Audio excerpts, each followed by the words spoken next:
フォールアウト 2BB ガンプレイ、始まってます。前回は選ばれし者としての試練を乗り越え、アロヨの村から荒野へと旅立ちました。そんなわけで、今はアロヨのすぐ東にあるクラマスの町を目指し中。誰かいるのか？あ、クソヤモリ。BB ガンを持ってない現状誰とも戦うわけにはいきませんが。何やら奴らの近くに死体が1個落ちてますね。もしかしたら何か持っているかもしれないので、とりあえずあれだけ調べてずらかるとしましょう。いざご解体。調べたところ、ただの槍を1本持ってただけでした。しけた死体だぜ。というわけで今度こそクラマスに到着。さて、ここにボルト13の水筒を持っていたビッグが生息しているという話ですが。とりあえずそこに存在している家畜でも転がしておきましょか。さて今度こそ行動開始、適当な人に声をかけてみましょ。よう、クラマスで会ったことはなかったよな。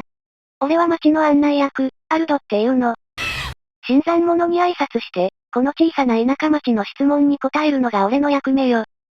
クラマスへようこそ。あんたは誰だい？これは、聞く相手間違ったかな。クラマスもあんたみたいな酔っ払いなんかを案内役にはしないだろう。他の仕事も無理だろうし。無駄口をありがとうよ。さっさとこの町から消えてくれよ。あんたみたいな人は誰からも必要とされてないからな。これだから部族ってやつは。昼間から酒臭さ全開で徘徊してる姿見て無職呼ばわりしただけなのにブチギレすぎでしょ。なお、しれっと部族であることを馬鹿にされたような気がしますが。この部族ディスはこれからの旅先、クソ人間風情の口々からげんなりするほど繰り返されることになります。それはそうと、このままではビッグの動向が追えないためもう一度話しかけてみます。さっきは町の公式な案内役にお金をかける余裕がなかったんだろうな。でも今は、気前よく、正式に歓迎してもらいたい気分なんだろう？機嫌直るの早すぎでしょ、文鳥かな？ 5 ドルだ。これで黙ってもらおうか。友よ、お恵みをありがとうよ。こいつは喉の渇きを癒す。薬に使わせてもらうよ。これであんたも、クラマスの町に正式に歓迎されたわけだ。俺たちの素敵な大都市について、何か聞きたいことは、あるかい？あれ、5ドル渡したはずだけどお金減ってないね。まあいいか。アルド、古物商はいるか？すごく古いものを取り扱っている人だ。古いものをね。となれば、俺が知っている中で、そういうものを取り扱っていた商人といえば、ビッグだな。ビッグ。ビッグはどこで見つけられる？そうだな。ビッグとはしばらく会ってないんだよ。どこ飛んじまったのかもよくわかってない。お風呂屋のジェニーに話してみりゃいいんじゃないかな。彼女はビッグとは、仲良しだったからな。へへへ。わかるだろ？いやいや、俺もまだまだなまっちゃいないぜ。アルド、あんたみたいな奴は見たことがないよ。ありがたいことに、俺が聞きたいことはもうないんだ。あんたの懐の広さは幸運をもたらすぜ。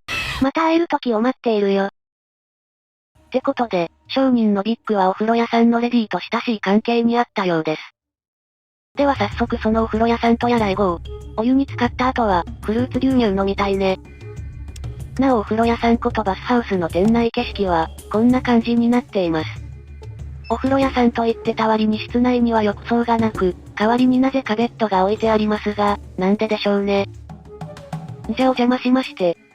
私はサリー・ダントン、大抵はビッグノーズ・サリーと呼ばれていますけどね。この風呂屋のオーナーです。当店では、お客様にハッスルしていただける特別なお世話付き浴場を多数ご用意しております。これは、本当に銭湯なのでしょうか？特別なお世話付き浴場というのはどういうものがあるんだ？当店の料金は、お客様が女の子と過ごす時間やご利用のサービス内容によって様々です。これはもうごまかしきれません。そんなわけで、ここは銭湯なんかではなく、大人の遊びをするお店なのでした。そして本作を動線通りに進めていった場合、主人公がゲーム中最初に訪れる店は高確率でここになるんですけど、なんだこのゲームはたまげたなぁ。しかしマークム殿の手元には、村の長からもらったなけなしの152ドルしかありません。ですので当然ここはお断りしておきましょう。今の僕らにはこんなところで合流してる余裕なんかないんだよ。生身の女の子と一緒になれるってこと？ぜひぜひもう我慢できない。ご提供している入浴サービスはお手拭きと全身洗浄、そして最後に、天の最も優れた施設で腕を磨き上げた美しく才能あふれるジェニーによる、世界一周のもりもり、ギシギシ、ピカピカサービスです。美しく才能あふれるだって？世界一周のもりもりギシギシピカピカ洗浄のことをもっと聞かせてよ。迷うことなく一番高そうなやつを選択。そして向こうが要求する銭のほどは？美しいジェニーとの世界一周の旅は、きっと忘れられない思い出になるでしょう。お値段はたったの$125、お得ですよ。これは高い。今お風呂に入ろうものなら、持ち金の大半を失ってしまいます。もう待ちきれないよ。早くジェニーを出してくれ。きっと今までで一番楽しめるお風呂になると思いますよ。こうして辺境の村から上京したての悪夢殿。一夜にして全財産のほぼ全てと引き換えに、大人の遊びを覚えるのでした。そんなわけで、場面はお風呂場に変わり。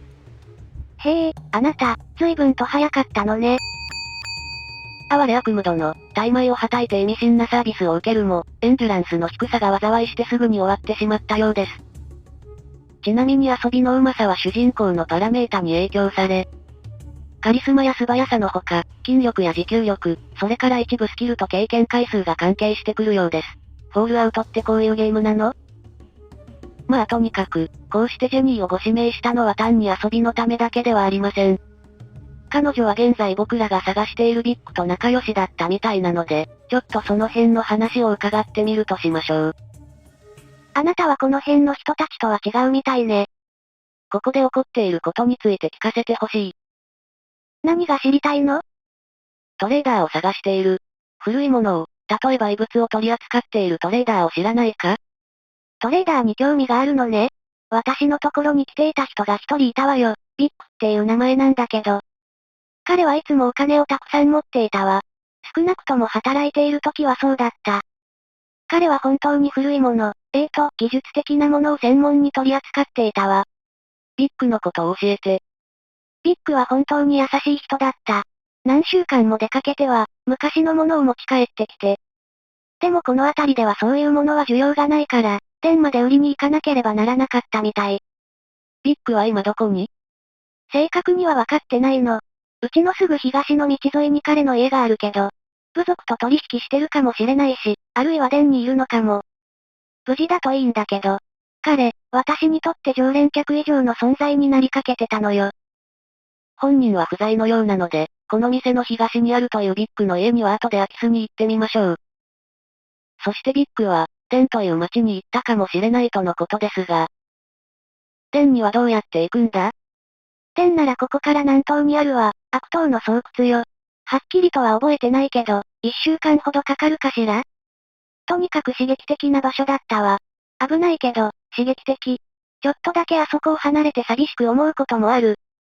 今の会話を聞いたことで、新しく店の場所が地図に追加されました。クラマスでの準備が一段落ついたら、次はこの街を目指すことになりそうです。さて服を着て外に出る前に、あと一つだけ質問しておきましょう。ジェニー、ゲックというもののことを聞いたことはあるか？ゲック？何かしら、小さな月光の一種。ごめんなさい、何も思いつかないわ。そう。ビッグの家はお風呂のすぐ真後ろにありました。ってことで早速侵入。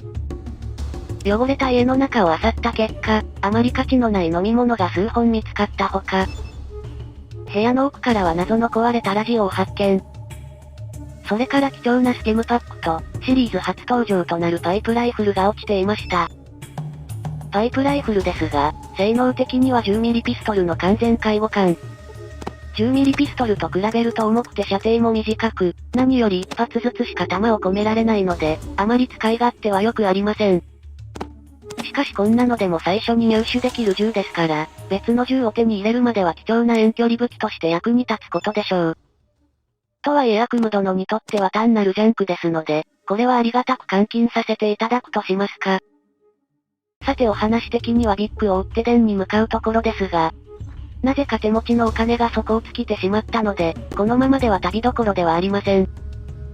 ってなわけで、ちょっと街の求人票を眺めまして、アリの一匹も殺せないか弱い悪夢殿でもやれそうなお仕事を探してみましょう。そしてこちらが求人広告になりますが、7つも広告出てるよ。YouTube ですら2つぐらいなのに。とりあえずお店の宣伝関係は置いといて、残りの中から悪夢殿ができそうなお仕事は、誰かが行方不明になっているみたいだ。行方不明者。トラッパーのスマイリーを見た人はいませんか？身長は約6フィート、清潔で、ほぼトイレトレーニングも済んでいます。それは人間なの？北の方で姿を消しました。ちょっと寂しいです。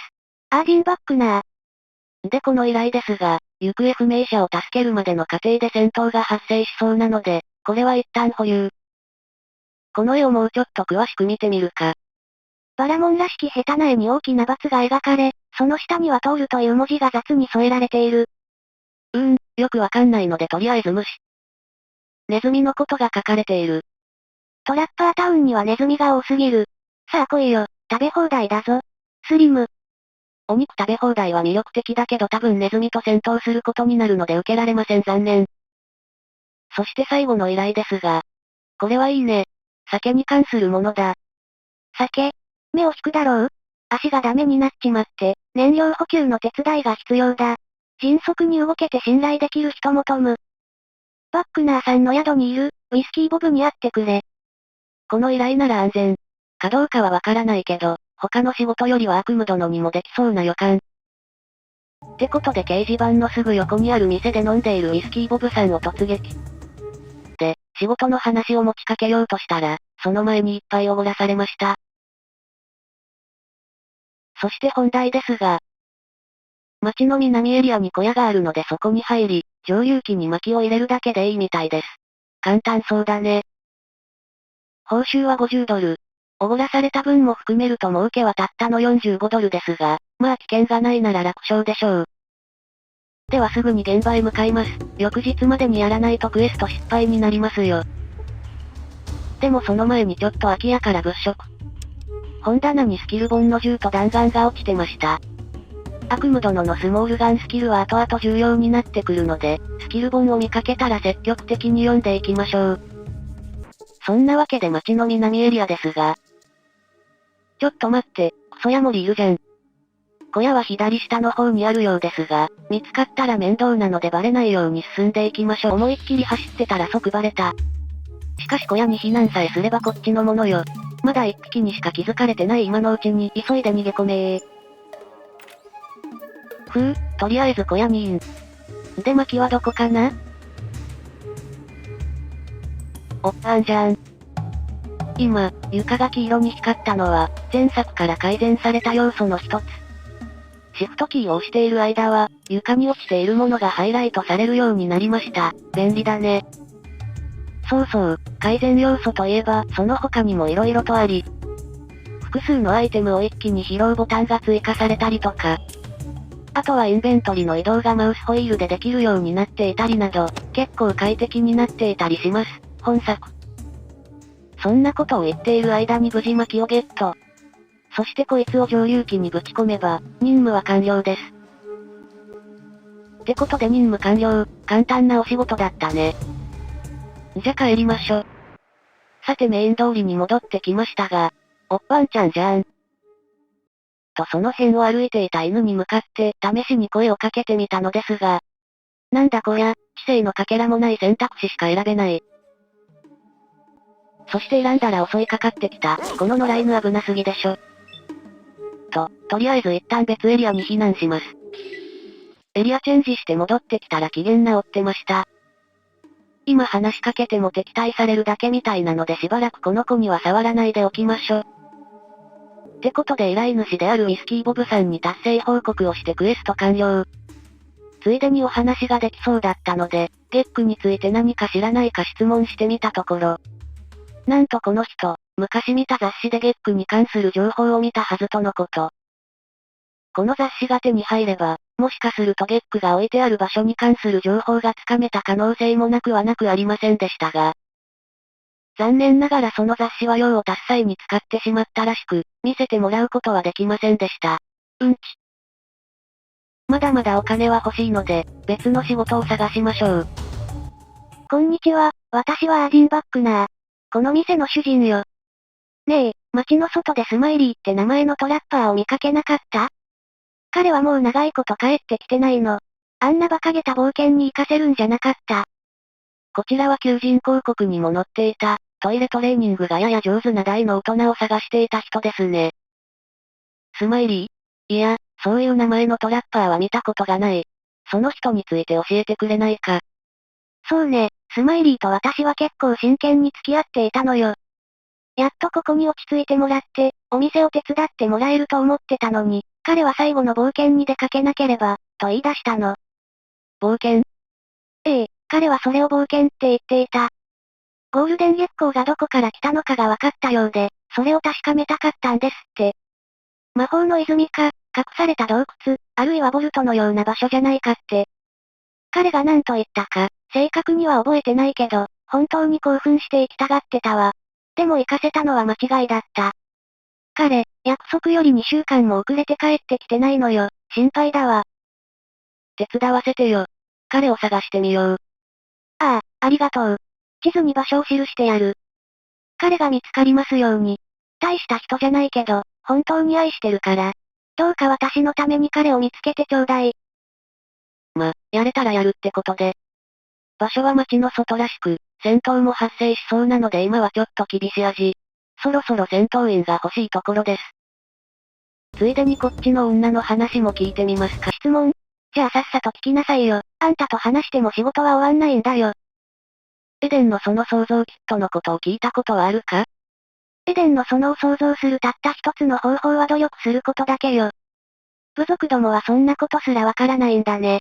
まあ、そこが私ら文明的な人間とあんたらの違いなんだろうけど。BB ガンで撃ち殺すぞこのクソアマ。なおエデンのその創造キットは、作中にしっかりと存在しています。この人ドヤ顔で努力がどうのって言ってたけど、嘘つきだめー。近くにはどんな街がある？ずっと南西にレディングの街、南に数日行ったところにはデンがあるわ。でもデンには行きたくないね。なぜデンには行きたくないんだ？行くべきじゃないからって言ってんの。あんたみたいな無知な部族を奴隷にしているからよ。ここから1週間ほど南に行った場所にあるけど、行った人はほとんど戻ってきてない。この人間型の生き物、レディングは南西、デンは南にあると言ってましたが。実際の方角はレディングもデンも南東にあるので、どっちも間違ってます。この土底の頭の中に毛虫でも飼ってんのか、さっきから嘘しか言わねえな。地元の部族のことを聞かせて。はぁ、文明的な町のことを聞いてたと思ってたんだけど。北西の方に野蛮人の群れでもいるんじゃないの？それから、遥か南西にはスリクの部族がいるわ。さっきから差別が趣味みたいな物言いですね。こんな奴がいるから、いつまで経っても人間は下等生物のままなんだぞ。最後にこいつからは、すぐ横で働いているスリクなる人物についてが聞けました。聞けばスリク氏は酔っ払って暴れ回った挙句、店内をめちゃくちゃにしてしまったらしく、その弁償代として500ドル分働かされることになったようです。まあさっきから嘘ばっかり言ってるし、弁償代が500ドル分というのもぼったくってるかもしれないけどね。とにかくある程度は返済できており、残りは350ドル分だそう。しかし、これはスリクを手放したいと思ってはいないようです。なぜかといえば、まあ、彼は怠け者だけど、一緒にいれば愛着も湧いてくるよ。意味深に目をそらす。はっとして、もうおしゃべりはおしまい。他に何か用？どうやらこのエネミーはスリクに惚れてしまったみたいで。部族を散々に言っておきながら、その部族の男に惚れて束縛までするとか、こいつの脳は脳みそ以外の何でできてるんだ？とにかく、こんな怪物の横暴を見逃すわけにはいきません。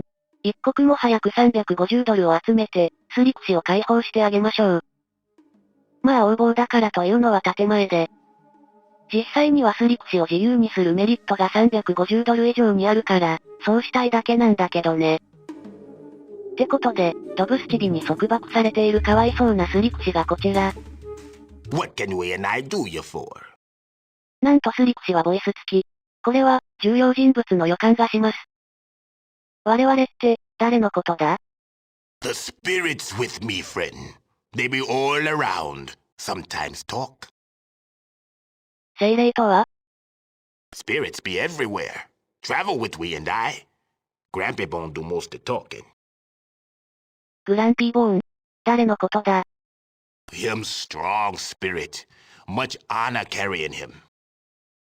待て。あんたの鼻についている骨のことなのか？ Keep him close. Easier to touch his spirit. That's why he talk the most. なあ、俺にはあんたの声しか聞こえないんだけど。We gon' get along just fine. 全然何言ってるのかわかんなかった。さてこちらのスリク氏。話を聞けば妹がさらわれたらしく、犯人の奴隷商人を追っているご様子。で商人のビッグが奴隷商人の居場所を知っていると聞き、はるばるクラマスの町までやってきたのですが、肝心のビッグは不在。ビッグを見つけられなかったことに対する怒りから酒を飲み続けた結果、酔っ払って店に八つ当たり、何やってんの？気づけば500ドル分の損害を与えていたらしく、借金を返済するまでここから出られなくなってしまったのだとか。現在未払いの返済額は350ドル。そしてこれは、戦術したように主人公が肩代わりすることができます。というわけで、街に落ちていたものを売りまくってお金を集め、スリク氏をあの魔女から助け出してあげましょう。ちょっと寄り道して、知らない人の家の中から干し肉をゲット。うっかりさっきの凶暴ワンちゃんに話しかけちゃった。ですが拾った干し肉を渡すことで無事手なずけに成功。ついでに犬は謎の鍵を落としていきました。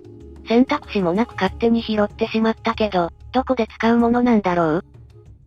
あとは、酒場に引退したボクサーがいたので絡んでみたところ、ただで技術を教えてもらえたりなど。色々あってレベルアップ。これでヒットポイントは30に。